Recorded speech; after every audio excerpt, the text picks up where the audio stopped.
Good morning students. I hope आप सब बहुत अच्छे होंगे और एग्ज़ाम्स की प्रिपरेशन कर रहे होंगे। आज हम हिप्नोटिक्स एंड सेडेटिव्स ये यूनिट 4 का सेकंड पार्ट कंप्लीट करते हैं। बेसिकली इसमें डिफरेंस क्या होता है हिप्नोटिक्स एंड सेडेटिव्स में, पहले हम इसकी डेफिनेशन देखते हैं। सेडेटिव्स क्या होता है? A drug that decrease excitement and calms the subject without inducing sleep. इसमें क्या है, एक ऐसी ड्रग जो क्या करती है, काम करती है, ठीक है, यानी कि आदमी को क्या कर देती है, वो शांत कर देती है। उसको क्या बोलेंगे हम? सैडेटिव बोलेंगे। विदाउट इंड्यूसिंग स्लीप, इसमें आदमी को नींद नहीं आती। दो ड्राउजीनेस में बी प्रोड्यूस, उसको क्या ड्राउजीनेस जैसा फील हो सकता है कि मतलब उसको लेजीनेस फील हो सकता है, बट उसे नींद नहीं आएगी। विदाउट इंड्यूसिंग स्लीप, ये एक इंपॉर्टेंट लाइन है, इसलिए हम इसको यहाँ मार्क करेंगे। और देखते हैं अब हम हिप्नोटिक्स क्या होता है आपका। हिप्नोटिक्स होता है आपका are medication use to induce extend और improve the quality of sleep. ये क्या करता है? इम्प्रूव करता है किसको?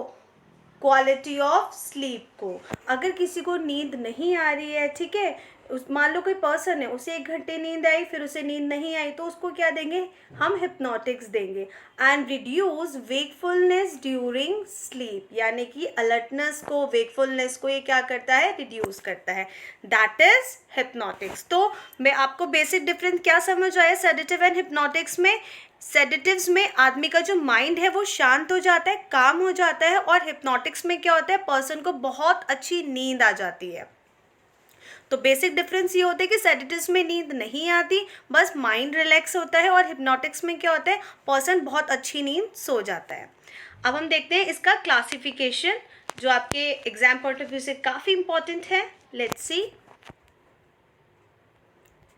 अब देखिए, इसको हमने कैटेगराइज किया, जैसे हमने जनरल एनेस्थेटिक में बेंजोडाइजेपिन्स में इसको कैटेगराइज किया, ऐसे ही इसमें भी है। ये बेंजोडाइजेपिन्स आपका 3 टाइप में कैटेगराइज है, हिप्नोटिक, एंटी एंजाइटी और एंटी कन्वल्सेंट। हिप्नोटिक्स में क्या है? जिसमें आपको नींद नहीं आए, जिसमें आपको नींद आएगी। एंटी एंजाइटी के जिसमें माइंड जो है वो आपका क्या हो जाएगा? एकदम रिलैक्स हो जाएगा, शांत हो जाएगा, काम हो जाएगा। और एंटी कन्वल्सेंट जैसे समटाइम दौरे वगैरह पड़ जाते हैं, उसमें भी दी जाती है। तो इन तीनों कैटेगराइज की जो फर्स्ट मेडिसिन है वो क्या है? डाइज़ेपम। ये काफ़ी इंपॉर्टेंट है। इसमें हिप्नोटिक्स में क्या है आपका? Alprazolam, diazepam and lorazepam, nitrazepam. ये काफ़ी इंपॉर्टेंट ड्रग्स हैं, आपको याद होना चाहिए एग्जाम पॉइंट ऑफ व्यू से। 3-4 ड्रग जो है ये हिप्नोटिक्स में आएगी। एंटी एंजाइटी में देखते हैं हम डाइज़ेपम, ऑक्साज़ेपम, लोराज़ेपम, और एंटी कन्वल्सेंट में आपका डाइज़ेपम, लोराज़ेपम एंड क्लोनज़ेपम। अब देखते हैं, एक ये बेंजोडाइज़ेपिन की कैटेगराइज है। अब देखते हैं हम नॉन बेंजोडाइज़ेपिन में क्या आपका? Zopiclone and ज़ोल्पिडेम। अब देखते हैं हम इसमें बार्बिचुरेट्स। बार्बिचुरेट्स को हमने 3 फर्दर कैटेगरीज में डिफाइन किया है, लॉन्ग एक्टिंग, शॉर्ट एक्टिंग और ultra short acting. Long acting में क्या है आपका? फिनोबार्बिटॉन। शॉर्ट एक्टिंग में क्या है आपका? ब्यूटोबार्बिटॉन। और अल्ट्रा शॉर्ट एक्टिंग में क्या है आपका? थायोपेंटॉन। और अदर हिप्नोटिक्स, और जो दूसरे आपके हिप्नोटिक्स है जिससे आपको नींद आ जाएगी, माइंड शांत हो जाएगा, ट्राइक्लोफिस और मेटाटोनिन, ये आपकी क्या है? अदर हिप्नोटिक्स है। इसका जो आपका पीडीएफ है मैं आपको टेलीग्राम चैनल में आपका प्रोवाइड करा दूंगी। अब देखते हैं हम इसके फार्माकोलॉजिकल एक्शन, जो इंपॉर्टेंट है एग्जाम पॉइंट ऑफ व्यू से काफ़ी। ये जो जितनी भी आपकी सेडेटिव्स और हिप्नोटिक्स है, इसका फर्स्ट ऑफ ऑल सबसे पहले फार्माकोलॉजिकल एक्शन होगा CNS depression. That means central nervous system को क्या करेगा? ये डिप्रेस करेगा, उसको रिलैक्स करेगा, शांत करेगा। कोई पर्सन है, कोई बहुत ज़्यादा ओवर थिंकिंग में पर्सन है कोई, ठीक है, आपका को बहुत ज़्यादा एंजाइटी हो रही है किसी पर्सन को, कोई मेंटली बहुत ज़्यादा परेशान हो रहा है, इस वजह तब उस पेशेंट को क्या दिया जाता है? हिप्नोटिक्स या सेडेटिव दिया जाएगा। उससे देने से क्या होगा? CNS, central nervous system depressant हो जाएगा, आपका माइंड एकदम काम हो जाएगा, शांत हो जाएगा, पर्सन को बहुत अच्छे से रिलैक्स हो जाएगा, पर्सन को बहुत अच्छे से नींद आ जाएगी। बार्बिचुरेट्स क्या करते हैं? बार्बिचुरेट्स जैसे 3 कैटेगराइज में डिफाइन थे, ultra short acting, fast acting में। तो ये क्या करते हैं? ये डोज डिपेंडेंट होते हैं। सबसे पहले क्या होगा? अगर थोड़ी डोज देंगे तो सेडेटेशन की नींद सेडेशन का आएगा। सेडेशन क्या है? जिसमें नींद नहीं आएगी लेकिन आपका ब्रेन एकदम शांत हो जाएगा, सेकंड में क्या हो जाएगा, स्लीप, वो पर्सन थोड़ा थोड़ा हिप्नोटिक वाली स्टेज में चला जाएगा, उसको नींद आने लग जाएगी। फिर एनेस्थीसिया हो जाए, एनेस्थीसिया मतलब बेहोशी की स्थिति में आ जाएगी। अगर डोज और ज़्यादा दी जाए बारबिचुरेट्स की तो पर्सन को कोमा में भी वो जा सकता है। अब देखते हैं at higher dose, higher dose पे क्या है, हायर डोज पे क्या होगा, अगर बारबिचुरेट्स जो है वो हायर डोज में दे दे तो क्या हो गएगा, depress respiration, lower BP, cardiac contractility and heart rate. अगर बारबिचुरेट्स ज़्यादा मात्रा में दे दे तो रेस्पिरेशन डिप्रेस हो जाएगा, आपका ब्लड प्रेशर भी आपका डिक्रीज हो जाएगा, कार्डिक कॉन्ट्रैक्टिलिटी हो जाएगी और हार्ट रेट भी डिक्रीज हो जाएगा और धीरे धीरे क्या हो जाएगा, ये एक आपकी मतलब किसी पेशेंट की डेथ का रीज़न भी ये हो सकता है। अब देखते हैं हम बेंजोडाइजापीन्स। बेंजोडाइजापीन्स क्या करते हैं, ये आपके सीएनएस डिप्रेसेंट है। ये जितनी भी आपकी मेडिसिन है सेडेटिव और हिप्नोटिक की, ये हमेशा सीएनएस डिप्रेसेंट ही होगी, तभी पर्सन को क्या माइंड रिलैक्स हो पाएगा। विच प्रोड्यूस सेडेशन, जो क्या प्रोड्यूस करेगा, आपका सेडेशन प्रोड्यूस करेगा। रिलीफ एंजाइटी, एंजाइटी से यानी कि क्या, आदमी चिंता मुक्त हो जाएगा, उसको किसी तरह की कोई चिंता नहीं होगी। फैसिलिटेट स्लीप, पर्सन अच्छे से सो पाएगा। Suppress seizure and reduce muscle tone, suppress seizure यानी कि जब दौरे वगैरह समटाइम क्या होता है, मेंटली इतना ज़्यादा कोई पर्सन, कोई मेंटली चैलेंज पर्सन है, ठीक है, तो उसमें क्या हो जाता है, उसको सीजर वगैरह भी आ जाते हैं, तो उसको भी क्या करेगा, वो रिड्यूस कर देगा। एंड रिड्यूस मसल टोन, जो आपकी मसल्स हैं अगर कोई ऐठन वगैरह, उसको रिड्यूस कर देगा। ओनली ऑन आईवी इंजेक्शन, जब इंट्रावीनस इंजेक्शन यानी कि जो वेन्स में इंजेक्शन देंगे ऑफ बेंजोडाइजापीन, ये डबल बी गलती से यहाँ पे हो गया है मैं इसको पीडीएफ में करेक्ट करा दूंगी। The BP falls and cardiac contractility decrease, जो कार्डिक कॉन्ट्रैक्टिलिटी डिक्रीज हो जाएगी, यहाँ पे बीपी आपका क्या हो जाएगा, सडन फॉल हो जाएगा और कार्डिक कॉन्ट्रैक्टिलिटी क्या हो जाएगी, आपकी डिक्रीज हो जाएगी। तो दीज आर 1 2 3 4 5, ये 5 आपके फार्माकोलॉजिकल एक्शन है। बहुत इंपॉर्टेंट एक्शंस मैंने यहाँ पे किए, बिकॉज एग्जाम में 3 मार्क में ही आ सकता है कि फार्माकोलॉजिकल एक्शन लिखो, तो आपको 5 पॉइंट्स मेंशन करने ही पड़ेंगे। अब देखते हैं हम इसके डोज के बारे में, देखते हैं कि इसकी डोज क्या क्या है। डोज देखते हैं, डाइज़ेपम, ये काफ़ी इंपॉर्टेंट है बिकॉज ये आपका किस किस में है, ये जो डोज है ये आपकी एंटी कन्वल्सेंट में भी है आपकी डोज, बेंजोडाइजापीन का जो पार्ट है ये उसका, और हिप्नोटिक्स में भी है, और किस में, ये सीजर्स को रोकने के लिए भी ये आपकी दी गई है। तो डाइज़ेपम क्या है, आपकी 2 to 5 and 10 mg की टैबलेट है ये जो देनी होगी आपकी। लोराज़ेपम 1 to 2 mg की टैबलेट, इसमें alprazolam 0.25 to 0.5 mg tablet, nitrazepam 5 mg tablet और ज़ोपिक्लोन 7.5 mg टैबलेट। ये सब आपको कब देना होगा, ओडी बेड टाइम, यानी कि once in a day bed time. ये जो सारी मेडिसिन है ये बेड टाइम में ही दी जाती है।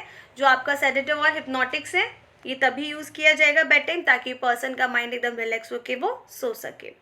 अब इसका हम इंडिकेशन देखते हैं। इंडिकेशन, इसको कब यूज़ किया जाता है, एज अ हिप्नोटिक यूज़ करेंगे हम, बट ऑब्वियस है कि पर्सन आराम से सो पाए। क्रॉनिक इंसोमेनिया, क्रॉनिक इंसोमेनिया क्या होता है, जब पर्सन को 3 हफ्तों से ज़्यादा पर्सन सो नहीं पाता, उसको बोलते हैं हम क्रॉनिक इंसोमेनिया। जिसको 3 हफ्ते से ज़्यादा नींद नहीं आती पेशेंट को, may have a personality disorder, हो सकता है उसको कोई पर्सनालिटी डिसऑर्डर हो, कोई भी उसको कोई एंजाइटी हो, इसलिए पर्सन नहीं सो पा रहा है उस 3 हफ्ते से ज़्यादा, तब उसको ये मेडिसिन रिकमेंड होगी। Short term insomnia, short term insomnia क्या है आपका, जब 3 से 21 दिन तक कोई पर्सन नहीं सो पा रहा है।